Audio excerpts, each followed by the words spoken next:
Welcome back to Record Rift, where we tear through history's pages to reveal the moments that shaped our world. Today, we're charging into the year 1066, to the Norman Conquest of England, a seismic clash that transformed Britain forever. Picture a land of Anglo-Saxon warriors facing an invasion led by William, the iron-willed Duke of Normandy, in a battle that would decide the fate of a kingdom. The Battle of Hastings wasn't just a fight for a crown. It was a turning point that reshaped language, culture, and power. Why did William risk everything to invade? How did one day change England's destiny? Join us as we explore the Norman Conquest, a saga of ambition, bloodshed, and rebirth. Let's storm the battlefield. In 1066, England was a prosperous but volatile kingdom. The Anglo-Saxon king, Edward the Confessor, ruled a land of earls, thanes, and a strong warrior tradition, but his childless death in January sparked a crisis. Edward's distant cousin, William, Duke of Normandy, claimed the king had promised him the throne. Meanwhile, Harold Godwinson, England's most powerful earl, was crowned Harold II, backed by the Anglo-Saxon nobility. A third claimant, Harald Hardrada, King of Norway, asserted his right through earlier Scandinavian ties to England's throne.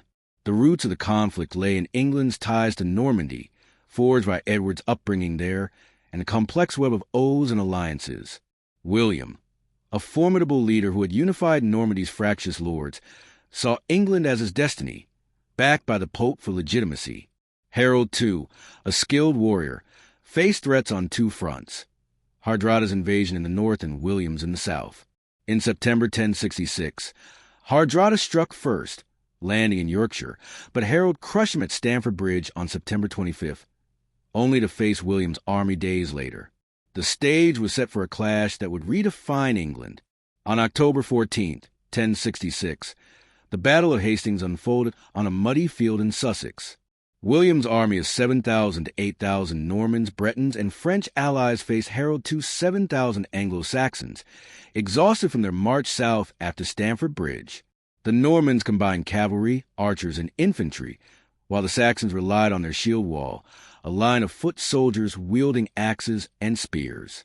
Harold held the high ground on Senlac Hill, but William's tactics tested his resolve. The battle raged from dawn to dusk. Norman archers peppered the Saxon shield wall, followed by infantry assaults and cavalry charges. A feigned retreat by the Normans lured some Saxons into a trap, breaking their formation. As evening fell, an arrow struck Harold, possibly in the eye, as the Bayeux Tapestry suggests, killing him and shattering Saxon morale. The Normans routed the leaderless army, leaving thousands dead. William's victory was decisive, earning him the title Conqueror and the English crown, crowned on Christmas Day 1066 in Westminster Abbey. William's victory at Hastings was only the beginning. Anglo-Saxon resistance persisted, with rebellions in the north and east. William crushed these uprisings with brutal efficiency, notably in the Harrying of the North, 1069 to 1070, where entire regions were devastated, with villages burned and thousands starved. Some estimates suggest 100,000 deaths.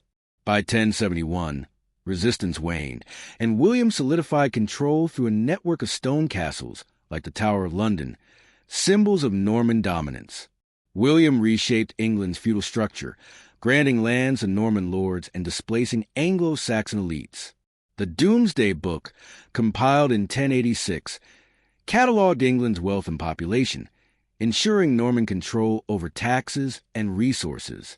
The church, too, was overhauled, with Norman bishops replacing Anglo-Saxon ones, aligning England with Rome. Anglo-Saxon culture was suppressed, with French becoming the language of the court. These changes, while stabilizing William's rule, sowed resentment among the conquered, reshaping England's social and political fabric. The Norman conquest reshaped England profoundly. The Anglo-Saxon aristocracy was nearly wiped out, replaced by a Norman elite, with only a handful of English lords retaining land by 1086. Castles and feudalism centralized power, strengthening the monarchy but creating a rigid class system. The English language absorbed French words, evolving into Middle English, while Norman architecture, seen in cathedrals like Durham, redefined the landscape. The conquest tied England to continental Europe, shifting its focus from Scandinavian to French and Latin influences. This laid the groundwork for England's role in later European conflicts like the Crusades and Hundred Years' War. Economically, the Domesday Book enabled efficient taxation, bolstering royal power. Socially, the conquest deepened divisions, with Anglo-Saxons reduced to serfs or tenants under Norman lords. Yet, over generations, Norman and Saxon cultures blended, forging a hybrid English identity that would shape Britain's future.